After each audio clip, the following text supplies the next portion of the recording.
The Baltimore Ravens star quarterback Lamar Jackson suffered a terrible knee injury in Week 13. They're on the road to the playoffs, but everyone thinks they might have to use the backup. In this video, we're taking a look at how bad Jackson's alleged season-ending injury really is, and see how he recently apologized to a fan for his vulgar reply to their tweet. Stay tuned for all this. First up, let's look at Jackson's potential season-ending injury. It looks like the Baltimore Ravens want to work extra hard right before the playoffs to close this NFL season. But because of their quarterback's injury, they might have to go on without him. Lamar Jackson is currently healing from a knee injury that knocked him out of the game against the Broncos in Week 13. Nobody was expecting it, and the reality finally set in when they had to use Tyler Huntley as his replacement to finish the game. While everyone was hoping this was only a one-game thing, soon after the injury occurred, reports came pouring in about how Lamar might be out for the rest of the season. The Ravens quarterback was injured after he was sacked by Jonathan Cooper, Denver's pass rusher. The final play of the fourth quarter was definitely something that both teams weren't expecting, considering that the Ravens are in the middle of the AFC playoff race and have a lot of competition, especially from the Bengals for the North Crown. Having Lamar Jackson out for a long time could be very harmful to them. Right now, their top priority is getting him back healthy and allowing him as much time as he needs to heal so they can perform well in the playoffs. Coming up, with more details about what happened in the Week 13 game. The Ravens' 10-9 victory against the Denver Broncos was a close call. It was a win, but it cost them their quarterback. Right after Lamar got sacked by the other team's pass rusher, he left the field to get the correct medical treatment on the sideline and then headed back to the locker room. Jackson exited the field due to the injury and received medical treatment on the sideline before returning to the locker room. Soon after, Tyler Huntley replaced him and began the first play of the second quarter. While getting examined for his injuries, everyone was holding out hope for Jackson to return back on the field, and he was even deemed questionable to return at first. By halftime, though, he was ruled out of the game completely. To say this was a bummer would be an understatement. Unfortunately for Lamar, this wasn't his first injury this season. The 3 weeks leading up to Week 13 were particularly rough for the guy. In Week 11, he had an illness. In 12, he had a hip issue. And in 13, he suffered from a quad problem which led him to miss practice. The Ravens starter can now add a knee injury to this long list. It definitely hasn't been rainbows and sunshine for him for a while now. Next up, how long will he be on the bench? When more news about his knee injury came out after the game, there wasn't a proper timeline, with the team's coach John Harbaugh saying he could be out for days to weeks. Coach Harbaugh also said it's not a season-ending type of knee right after the game, and this was a relief for Ravens fans. Unfortunately, this wasn't the case. Jackson had to get more tests done, and even though everyone was hoping he'd be back the following week, that wasn't the case. Still, everyone was hoping the maximum time he would be out would be a week or sometime after it. The initial timeline was pretty vague, but the Ravens coach finally had a more solid answer by Friday after the game. On the injury report, Jackson was downgraded to doubtful, which everyone wasn't expecting. Coach Harbaugh announced that Tyler Huntley would start the game against the Steelers soon after. Now, what's next for the quarterback and the Ravens? We don't know exactly what will happen in the next few days, but Jackson has a sprained PCL, according to Schefter. And when players have this, they're sidelined for an average of 1 to 3 weeks. This is crunch time for the Ravens, which is why Jackson's presence is crucial. Everyone is still hopeful that the most Jackson will miss is 2 games. As for his most realistic return date, it's probably Christmas Eve. The Ravens will be going up against the Falcons, and it will be pretty exciting. Lamar Jackson going back to the field, whenever it happens, is definitely going to be a cause for celebration, but word on the street is that he might not be the same when he returns for the regular season. Still, we know that Lamar Jackson is a force to be reckoned with, and he and the Ravens will definitely work as hard as they can to stay on top of their division. Let's move on to some more details about Lamar Jackson's injury. The Ravens' Big Smiles injury is pretty serious. According to ESPN's Adam Schefter, he has a sprained posterior cruciate ligament, PCL. A PCL injury is when a part of the posterior cruciate ligament in your knee is torn, or in Lamar's case, drained. The injury usually happens because the knee is overextended, which is what happened when the quarterback got sacked. As we mentioned before, Jackson is expected to be sidelined for a few weeks, but we're patiently waiting for his return. Right now, the Baltimore Ravens can be thankful that what everyone thought would be a season-ending injury is only taking Jackson out for a few weeks. This is the best case scenario for them, because if it were a more severe injury like an ACL or MCL, Jackson might not have returned for a long time. Thankfully, he's coming back in a few days, and everything should be good, but there are a few questions about whether or not the quarterback will be at full strength. Moving on, let's look at Lamar Jackson's apology. Lamar Jackson told everyone he was sorry about sending a pretty rude tweet out to a fan in response to them saying that he should leave the Ravens. He addressed pressed reporters about how he felt about the incident, saying that he was very sorry for hurting anyone's feelings because of what he said. After the 29-27 game against Jacksonville, Ravens fans were upset. One of them went as far as to tag their quarterback in a tweet about whether he would even be worth a costly contract extension. "Let Lamar walk and spend that money on a well-rounded team," tweeted the fan. This really set Lamar off, and he snapped back with a very rude reply saying that the fan had never smelt a football field and never did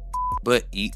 This tweet got over 13,000 likes within the first hour of being up, and the fans couldn't believe what Jackson had done. Next, what was Lamar's explanation? Jackson was incredibly infuriated after seeing the tweet tagged to him following the game. Consumed by rage, he impulsively posted a response before deleting it shortly after. He stated his emotions had taken control, and that this tweet was what started it all. His reaction had been an instantaneous one due to his extreme disappointment over the game's result. He said his team worked very hard to get where they are, and the game was just grueling, and after he saw it, he just reacted to it. Jackson also added that it was "my bad." The apology also involved Lamar saying that he didn't think about the way his tweet would reflect on the Baltimore Ravens as a whole, which is something he should have done. The quarterback also went on to say that he was bitter. He said that there's nothing wrong with being bitter after the loss. The team can feel that way, and so can the fans. Even though the fans should be upset about the loss, Big Smile said that they shouldn't be mad at the team because they tried their best at the end of the day. Coming up, when did he delete the tweet? Lamar Jackson deleted the tweet after 3.5 hours of posting it. Apparently, it was his girlfriend who suggested that he should delete it. As for why he deleted the tweet and realized that it was wrong, Jackson explained that he didn't know that the tweet hurt someone's feelings. His girlfriend wasn't the only person to call him out on his reply, with many people on Twitter saying that it had homophobic undertones. Clearly, this was a tough lesson for Jackson, but let's hope he learns from it and doesn't do anything like this again in the future. Next, let's see what Jackson said to the Twitter user who tagged him. Even after his statement, Jackson didn't apologize to the Twitter user who directed the tweet at him. The quarterback noted that the fan posted about how much he loved Jackson. Since then, though, that account has been made private. He responded by saying that he loves him too and that he's not mad at the fan. Now for what Lamar Jackson learned from this and what his coach had to say about his Twitter antics. Jackson was asked about what he took away from this experience, and he didn't miss a beat when he said, "Don't say anything on Twitter." He added that nobody should say what he said because we have kids watching, and nobody needs kids saying stuff like that. He also added that, as an extra measure, he would try to stay off of Twitter if they lose again, so that he doesn't say things like that again. More incentives for the Ravens to win. Considering that Lamar is the face of the Ravens, the coach had to speak up about everything that went down on Twitter too. He said that he talked to Jackson about the whole thing, and said that he generally thinks it's a good idea for players to stay off Twitter and other social media sites after losses. As an NFL coach, you have a lot of duties, and they extend off the field as well. Coach Harbaugh said that he really begs all the players to stay off Twitter after a game, even more so after a loss. It's solid advice, because Twitter is where all the ugly stuff happens after a loss, and it's a well-known fact that NFL fans take free speech too far. And with all that, that's a wrap for this video. What do you think about Jackson's knee injury? Let us know in the comments below. Make sure to give this video a thumbs up, and subscribe to the channel for more videos like this. Thanks for watching, and we'll see you next time.